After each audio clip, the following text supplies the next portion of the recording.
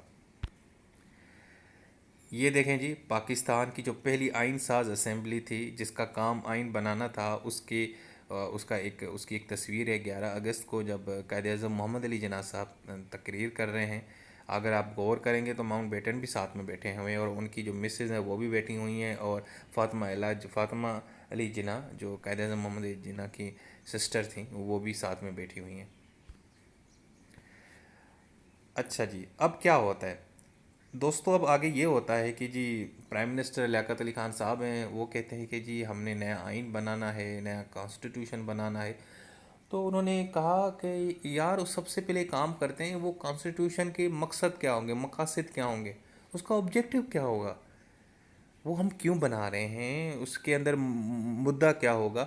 تو انہوں نے ایک رف، میں مطلب رف اس سے استعمال کرتا ہوں آپ لوگوں کی آسانی کے لیے، کہ انہوں نے سب سے پہلے کچھ پوائنٹس بنا لیے کہ یار یہ پوائنٹس ہوں گے، اور یہ نقطے ہوں گے، یہ مدعے ہوں گے، یہ ٹاپک ہوں گے، یہ معاملے ہوں گے جس کے اوپر ہم نے اپنا نیا کانسٹیٹیوشن بنانا ہے، جس کو نام دیا گیا آبجیکٹیوز ریزولوشن.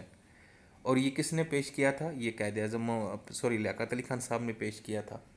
لیکن یہ جتنے بھی مقاصد پیش کیے گئے تھے، ان کو جو مائنورٹی ممبرز ہیں، نان مسلم سے، انہوں نے بڑا ریجیکٹ کیا تھا. تقریباً 10 کے لگ بھگ مائنورٹی ممبر تھے جو نان مسلم تھے، جس میں ہندو، سکھ اور کچھ اور لوگ بھی تھے. تو انہوں نے اس کو بالکل ریجیکٹ کیا، کیونکہ وہ سمجھتے تھے کہ جی اس جو مقاصد ہیں اس سے جو ہے نا یہ ملک جو ہے نا ایک سیکولر نہیں بنے گا، یہ ایک قسم کا اسلامسٹ کنٹری بن جائے گا، اور مطلب آگے چل کے ہمارے لیے مسائل پیدا ہو سکتے ہیں. خیر جی، اس کے بعد اب یہ جو آبجیکٹیو ریزولوشن بنا تھا، اس کی کیا مین فیچرز تھے جی؟ سب سے پہلے یہ تھا کہ جی ساورنٹی جو بلانگس کرے گی وہ المائٹی اللہ کے کو بلانگ کرے گی. اس کے علاوہ جو ریاست ہے اس کو کچھ لوگ اس کے اوپر حکومت کریں گے، اور وہ ان لوگ جو ہے نا ان کو جو پاور دی گئی ہے وہ اللہ مالک نے دی ہے، وہ مالک کی طرف سے جو ہے نا اپنی پاورز کو استعمال کریں گے، وہ نمائندے ہوں گے المائٹی اللہ کے. اس کے علاوہ جی جو کانسٹیٹیوشن کا کام ہے وہ اسمبلی کا کام ہے، وہ جو کانسٹیٹیوٹ اسمبلی بنی ہے اس نے اس کو فریم کرنا ہے. اس کے علاوہ ایک اور جو آبجیکٹیو تھا یہ ہے کہ جی عوام جن لوگوں کو سلیکٹ کرے گی وہ لوگ آ کے جو ہے نا حکومت کریں گے اور معاملات دیکھیں گے، ریپریزنٹیٹیو ہوں گے. ڈیموکریسی، فریڈم، سوشل جسٹس، ان ساروں چیزوں کا ذکر کیا گیا کہ ان کو ہم نے امپلیمنٹ کرنا ہے. مسلمانوں کو پورا حق دیا جائے گا کہ وہ قرآن اور سنت کے مطابق اپنی زندگی گزاریں. جو مائنارٹیز ہوں گے، جو نان مسلم ہوں گے، ان کو بھی پوری آزادی دی جائے گی کہ وہ اپنے مذہب کے اوپر عمل کریں، ان کو کوئی پریشانی نہیں ہوگی، ان کو کوئی ڈسٹرب نہیں کرے گا. فیڈرل فارم آف گورنمنٹ ہوگی، صوبوں کی بھی حکومت ہوگی، لیکن سینٹر میں ایک الگ سے بھی حکومت ہوگی جو آج بھی ہمارے ہاں موجود ہے. اس کے علاوہ فنڈامنٹلس جو رائٹ ہیں وہ جو ہے نا اس کو سیکیور کیا جائے گا. لوگوں کی جو مائنارٹیز کے جو انٹرسٹ ہیں ان کو سیف گارڈ کیا گیا جائے گا. جو ملک ہے اس کی حدود ہیں، اس کی جو ساورنٹی ہے، اس کی جو خود مختاری ہے، اس کو بھی پروٹیکٹ کیا جائے گا. جی یہ وہ تھے مقاصد آبجیکٹیو ریزولیشن جو کانسٹیٹیوشن بنانے سے پہلے بنائے گئے تھے. اس کا مقصد یہ تھا کہ جب آپ نے نیا ایک آئین بنانا ہے تو ان چیزوں کو آپ نے نظر میں ضرور رکھنا ہے. اچھا جی دوستو، میں نے آپ لوگوں کی آسانی کے لیے اس وقت کچھ نام تھے جو اب تبدیل ہو چکے ہیں، میں نے وہ رکھے ہیں سامنے. اس وقت گورنر جنرل کی جو پوسٹ تھی آج کل اس کو پریزیڈنٹ بولتے ہیں، اسی لیے جو پہلی اسمبلی بنی تھی آئین ساز اسمبلی، کانسٹیٹیوٹ اسمبلی، اس کا جو نیا نام ہے وہ نیشنل اسمبلی ہے جو آج بھی ہے. جو پریزیڈنٹ تھے نا کانسٹیٹیوٹ اسمبلی کے، ان کو آج کل اسپیکر بولتے ہیں. اور اس زمانے میں جو ایک فیڈرل کورٹ ہوا کرتا تھا اس کا نیا نام جو ہے وہ سپریم کورٹ ہے. اسی طرح جو چیف کورٹ آف سندھ تھا اس کا نیا نام جو ہے وہ سندھ ہائی کورٹ ہے. یہ چیزیں آپ ذہن میں رکھیے گا تاکہ آپ لوگوں کو کوئی کنفیوژن نہ ہو. اچھا دوستو، اب ہوتا کیا ہے؟ دوستو ہوتا یہ ہے کہ جو پہلی اسمبلی بنی گئی تھی نا، جس کا کام یہ تھا کہ یہ آپ نے آئین بنانا ہے، اس کو ختم کر دیا جاتا ہے، اس کو توڑ دیا جاتا ہے، ان لوگوں کو گھر بھیج دیا جاتا ہے. اور یہ کام کون کرتے ہیں جی؟ یہ غلام محمد صاحب کرتے ہیں، ہمارے جو تیسرے گورنر جنرل تھے. میں بتاتا چلوں، پہلے گورنر جنرل قائد اعظم محمد علی جناب صاحب تھے، اس کے بعد ان کی ڈیتھ کے بعد خواجہ ناظم الدین صاحب کو بنا دیا گیا. پھر خواجہ ناظم الدین صاحب کو جب وہ گورنر جنرل تھے تو لیاقت علی خان صاحب ہمارے پہلے پرائم منسٹر تھے، تو وہ فوت ہو جاتے ہیں، ان کی ایسیسینیشن ہو جاتی ہے، ان کو مار دیا جاتا ہے، وہ شہید ہو جاتے ہیں. تو اب خواجہ ناظم الدین صاحب کیا کرتے ہیں، گورنر جنرل ہوتے ہیں، تو اب وہ لیاقت علی خان صاحب کی جگہ پہ پرائم منسٹر بن جاتے. تو جو یہاں سے جو پوسٹ خالی ہوتی ہے گورنر جنرل کی، وہاں پہ جناب غلام محمد صاحب آ جاتے ہیں. اور یہ غلام محمد صاحب جو ہے نا خواجہ ناظم الدین کی کیبنٹ میں تھے اور ان کے ساتھ کام کیا کرتے تھے. اچھا جی، انہوں نے کیا کیا، انہوں نے آتے ہی ایک کام کیا، انہوں نے خواجہ ناظم الدین صاحب کی پوری کی پوری پرائم منسٹر تھے ان کو ڈسمس کر دیا، ان کی کیبنٹ بھی ختم کر دیا. یہ کیوں ختم کیا، یہ ایک الگ اسٹوری ہے. اس وقت احتجاج ہوئے تھے کچھ جو ہے نا احمدی گروپ کو لے کے، قادیانی گروپ کو لے کے کچھ رائٹس بھی ہوئے تھے. اس کے علاوہ لینگویج کے بھی ایشوز تھے اور کچھ گندم کی بھی شارٹیج آ گئی تھی. بہت سارے گورننس کے کرائسس تھے، اس کو بنیاد جواز بنا کے، کیونکہ گورنر جنرل کے پاس بڑی پاورز ہوا کرتی تھیں اس زمانے میں. جو پاکستان بن گیا تھا تو اس کے بعد بھی گورنر جنرل کے پاس بہت پاورز تھیں. اور یہ پاورز کہاں سے تھی دوستو، 1935 کا قانون، کیونکہ ابھی پاکستان کا آئین نہیں بنا تو 1935 کا ایکٹ چل رہا ہے، اور اس ایکٹ میں تو گورنر جنرل کو بہت پاورز ہوتی تھی. ٹھیک ہے، سو انہوں نے اپنی پاور کا استعمال کرتے ہوئے خواجہ ناظم الدین صاحب کو گھر بھیج دیا جو پرائم منسٹر بنے تھے دوسرے. اچھا جی، اس کے بعد انہوں نے کیا کیا، 54 کو جناب وہ جو اسمبلی تھی نا، جس بیچاری کو بنایا اسی لیے گیا تھا کہ آپ نے ایک آئین بنانا ہے، اس کو بھی ختم کر دیا. اب وہ جب ختم کر دیا گیا تو اس اسمبلی کے جو اسپیکر تھے، مطلب پریزیڈنٹ تھے، وہ مولوی تمیز الدین خان صاحب تھے. وہ جناب کیا کرتے، سندھ ہائی کورٹ چلے جاتے. سندھ ہائی کورٹ میں کہتے ہیں کہ جی یہ دیکھیں ظلم کیا ہے انہوں نے، ہماری جو ہے نا جو اسمبلی ہے اس کو توڑ دیا ہے، یہ ان کو کوئی حق نہیں پہنچتا، یہ انہوں نے غلط کام کیا ہے. تو سندھ ہائی کورٹ کو ان کی بات پسند آتی ہے، ان کی بات میں وزن آتا ہے. تو وہ کیا کرتے ہیں کہ جو گورنر صاحب نے جو ڈسمس کیا تھا نا اسمبلی کو، جس کا کام تھا آئین بنانا، آئین ساز اسمبلی، کنسٹیٹیوٹ اسمبلی، ان کا وہ جو فیصلہ ہے نا اس کو ریجیکٹ کرتے ہیں، نل اینڈ وائڈ کرتے ہیں، اور کہا جاتا ہے کہ جناب وہ اسمبلی کو دوبارہ ریسٹور کریں. لیکن جب یہ بات غلام محمد خان صاحب کو پتہ چلی، کیونکہ ان کی حکومت تھی، وہ گورنر جنرل تھے، وہ جناب کیا کرتے ہیں، بڑے کورٹ چلے جاتے ہیں، فیڈرل کورٹ یعنی سپریم کورٹ، جو آج سپریم کورٹ ہے اس وقت فیڈرل کورٹ کہلاتا تھا، اس کے پاس چلے جاتے ہیں. جناب فیڈرل کورٹ میں نا ایک ہمارے چیف جسٹس تھے محمد منیر صاحب، انہوں نے کیا کیا، گورنر جنرل صاحب کے حق میں فیصلہ دے دیا اور کہا کہ جو مولوی تمیز الدین کا جو کیس ہے وہ غلط ہے، اور گورنر صاحب نے جو کام کیا ہے، آئین ساز اسمبلی کو جو توڑا ہے، ان کو جو گھر بھیجا ہے، یہ عمل صحیح کیا ہے. اور جناب وہاں سے پھر ایک سمجھیں کہ ایک غلط کام کو جواز مل گیا. مارشل لا اور لا آف نیسیسٹی کے جو کانسیپٹ ہے یہیں سے جنم لیتے ہیں، اور پھر لوگوں کو نا ایک شے مل گئی، اور ہر بندہ آ کے جو ہے نا آئین کو اس طرح توڑتا رہا، قوانین کو توڑتا رہا. اور کیونکہ عدالت نے ایک فیصلہ دے دیا، جب عدالت کا ایک فیصلہ آ جاتا ہے اس کو بنیاد بنا کے آپ اس طرح کے کام کرتے رہتے ہیں، اور بعد میں ہوئے بھی ہیں، وہ ہم آپ کو آگے بتائیں گے. تو دوستو یہ جو کیس تھا نا، اس کو کہتے ہیں مولوی تمیز الدین ورسز فیڈریشن. یہ بہت بڑا فیمس کیس ہے. میں نے آپ لوگوں کو بڑے آسان الفاظ میں سمجھا دیا. میں دوبارہ ریپیٹ کرتا ہوں کہ ہوا کیا تھا. پاکستان کے جو تیسرے گورنر جنرل تھے غلام محمد خان صاحب، انہوں نے کیا کیا، جو اسمبلی بنی تھی نا جس کا کام تھا آئین بنانا، اس کو توڑ دیا. تو اس کے جو اسپیکر تھے یعنی پریزیڈنٹ مولوی تمیز الدین خان صاحب، وہ سندھ ہائی کورٹ جاتے ہیں اور چیلنج کرتے ہیں کہ جی یہ کام غلط ہوا ہے، ہمارے ساتھ ظلم ہوا ہے.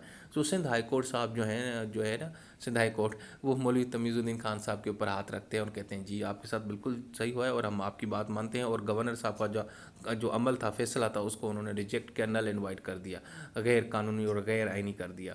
لیکن گورنر صاحب بھی بیٹھنے والے نہیں تھے، فیڈرل گورنمنٹ کے بندے تھے. انہوں نے کیا کیا جی، فیڈرل کورٹ بڑے کورٹ میں اپیل داخل کر دی، اور سندھ ہائی کورٹ کا فیصلہ جو ہے نا وہ جناب ریجیکٹ ہو گیا. اور اسی طریقے سے گورنر جنرل کا جو عمل تھا اسمبلی کو توڑنے کا، وہ اس کو ایک کہا گیا کہ جی یہ جائز عمل ہے، یہ درست تھا، یہ وقت کی ضرورت تھی.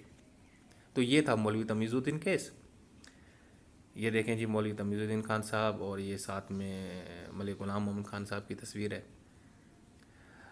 اچھا جی، اب پہلی اسمبلی ٹوٹ گئی. اب کیا ہوتا ہے، اب یہ ہوتا ہے کہ غلام محمد صاحب ایک نئی اسمبلی بنا دیتے ہیں 55 میں. اس کے 8 ممبر ہوتے ہیں، 4 جو ہوتے ہیں وہ ویسٹ پاکستان یعنی، اور کچھ ایسٹ پاکستان، کچھ لوگ بنگلہ دیش جو آج کا ہمارا بنگلہ دیش ہے، اس وقت جو ویسٹ پاکستان کہلاتا تھا، کچھ ایسٹ پاکستان کے بندے.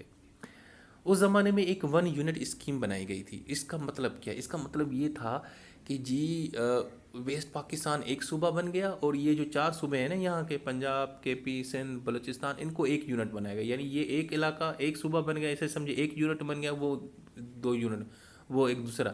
تو یہ دو یونٹ، یعنی جس کو ون یونٹ اسکیم کہا جاتا ہے 55 میں.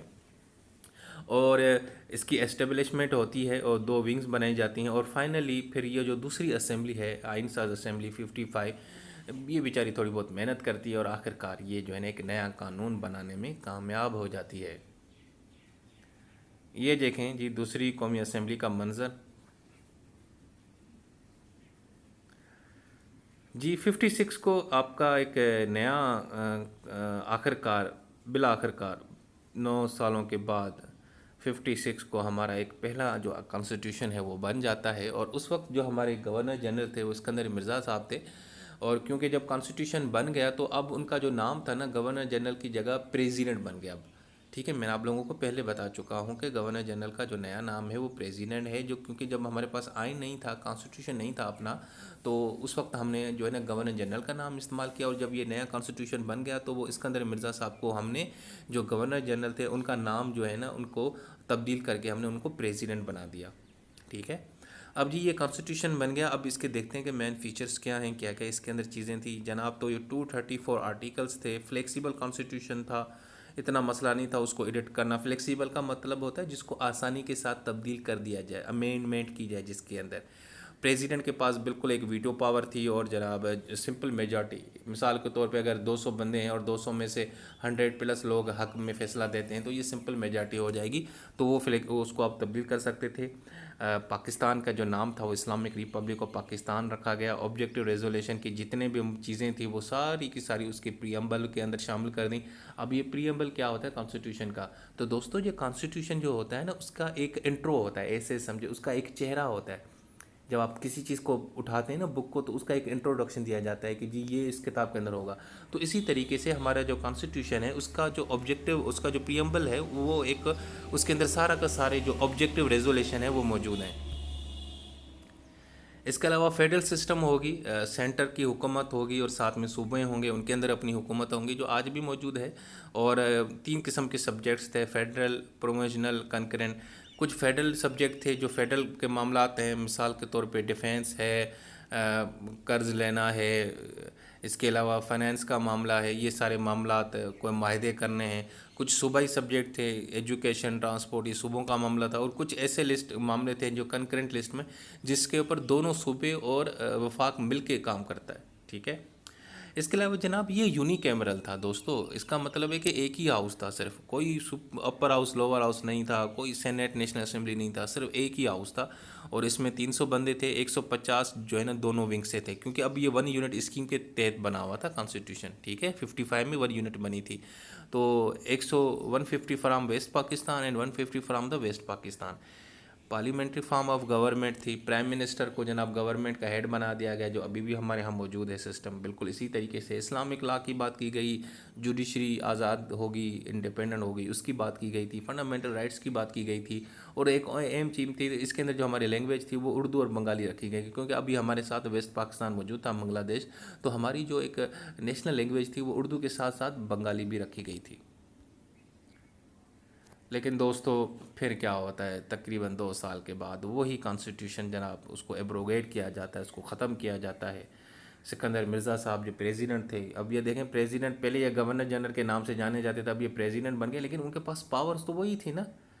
آرٹیکل 58(2) بھی کانسٹیٹیوشن میں اس وقت ایک پاور تھی جس کے تحت پریزیڈنٹ کسی بھی پرائم منسٹر کو، کسی بھی اسمبلی کو توڑ سکتا تھا، گھر بھیج سکتا تھا. یہ اس کے پاس بڑی پاور تھی جو اب خوش قسمتی سے نہیں ہے. 18ویں جو امینڈمنٹ ہوئی تھی اس کے بعد یہ ختم ہو چکا ہے. اچھا جی، اس وقت سر فیروز خان نون پرائم منسٹر تھے. ان کی اسمبلی، ان کی کیبنٹ کو گھر بھیج دیا گیا. اور جناب سکندر مرزا صاحب نے کیا کام کیا؟ جنرل محمد ایوب خان صاحب تھے جو کمانڈر ان چیف تھے آرمی کے. اس وقت کمانڈر ان چیف بولا جاتا تھا آرمی کو، جسے آج چیف آف آرمی ہمارا جو ہے نا چیف آف آرمی ہوتے ہیں، تو اس کو اس وقت انہوں نے کمانڈر ان چیف کہا جاتا تھا. اور ان کو نا چیف مارشل لا ایڈمنسٹریٹر، کیونکہ مارشل لا لگ چکا تھا، اور بنا دیا. بہرحال جی 27 اکتوبر کو صرف کچھ 20 دن کے اندر سکندر مرزا صاحب کو نا ایوب خان صاحب نے کہا کہ سر جی اب بہت ہو گیا، اب آپ گھر چلے جائیں. ان سے انہوں نے استعفیٰ لے لیا اور جناب اور ان کو ایگزائل کر دیا، باہر بھیج دیا، اور وہ خود پریزیڈنٹ بن گئے. اور اسی طریقے سے جناب یہ پہلا مارشل لا لگ چکا تھا. اس میں سکندر مرزا صاحب نے پہلے کانسٹیٹیوشن کو ایبروڈ کیا، پھر وہ ایوب خان صاحب کو سامنے لائے اور کہیں گے جی آپ معاملات کو دیکھیں. ایوب خان صاحب نے کہا کہ ان کی چھٹی کروا دی، وہ سارا خود پریزیڈنٹ بن کے بیٹھ گئے، کیونکہ ان کو تو انہوں نے ایڈمنسٹر بنایا تھا. انہوں نے کہا کہ نہیں مجھے تو یہ چاہیے پریزیڈنٹ والی پوسٹ، یہ بہت طاقتور ہے. تو انہوں نے سکندر مرزا کو طاقت کے ذریعے بلیک میل کر کے پریشرائز کر کے کچھ بھی کیسے بھی کر کے ان کو گھر سے نکال دیا، پوسٹ جو ہے نا پریزیڈنٹ ہاؤس سے نکال دیا اور ان کو باہر بھیج دیا.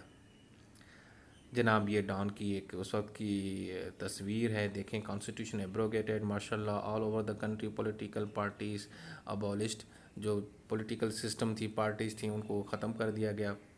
پارلیمنٹ، لیجسلیچرز، کیبنٹ سب کچھ ڈسمس ہو گیا. اچھا دوستو، تو اس زمانے میں ایک کیس بنا تھا ڈوسو ورسز فیڈریشن کیس. بڑا انٹرسٹنگ کیس ہے یہ، میں آپ کو بتاتا ہوں، بڑا انٹرسٹنگ کیس ہے. جب آپ کا پہلا کانسٹیٹیوشن 56 کا آ چکا تھا، تو اب ایک کیس ہوا. یہ کیس کیا ہوا؟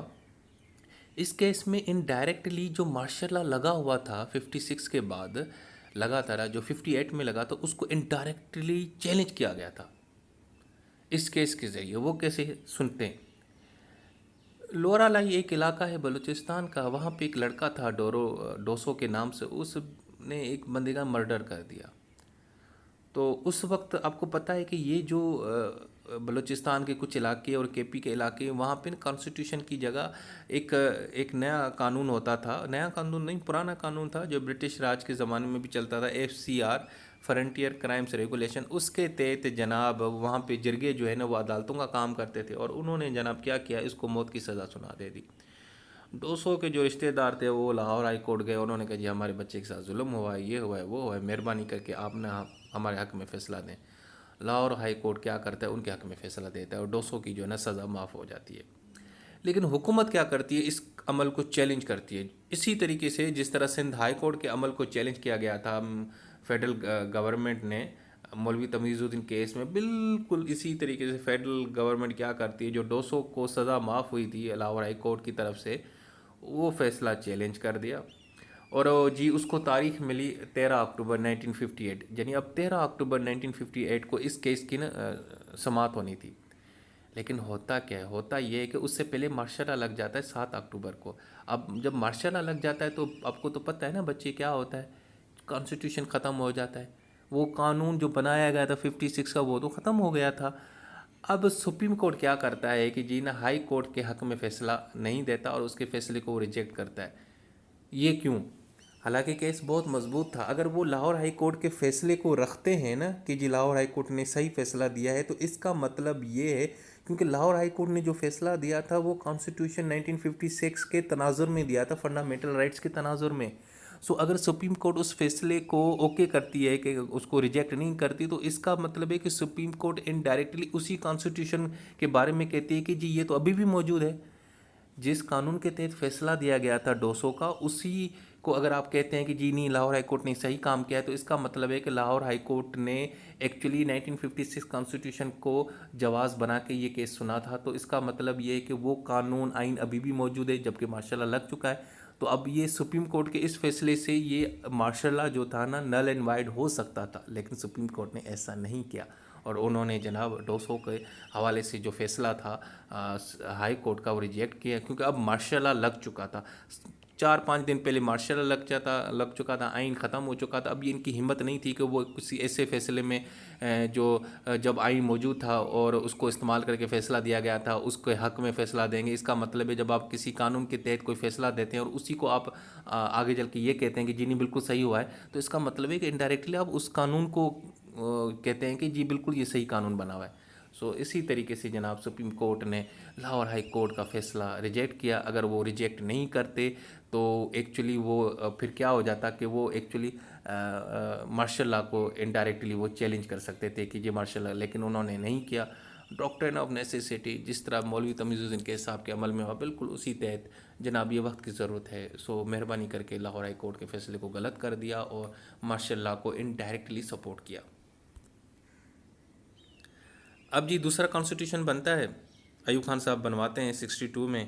اچھا جی، یہ ایک ریجڈ کانسٹیٹیوشن تھا، سخت تھا، اس کے لیے آپ کو 2/3 میجارٹی چاہیے، جو آج بھی موجود ہے۔ اس کو مطلب اتنا ایزی نہیں تھا اس کو نا تبدیل کرنا۔ لیکن یہ جو کانسٹیٹیوشن تھا یہ پریزیڈنشنل فارم آف گورنمنٹ تھا، جس طرح USA کے اندر ہے، جس طرح ٹرکی کے اندر ہے۔ یہ پارلیمنٹری فارم آف گورنمنٹ نہیں تھی جس طرح پاکستان کے اندر ابھی موجود ہے۔ کانسٹیٹیوشن 56 کا پارلیمنٹری فارم آف گورنمنٹ، جس کا ہیڈ جو تھا نا وہ پرائم منسٹر تھے، یہاں پہ جو ہیڈ تھا وہ پریزیڈنٹ، آل ان آل، وہ حکومت بھی وہ چلائیں گے، منسٹرز کو بھی وہ دیکھیں گے، کیبنٹ بھی وہ بنائیں گے۔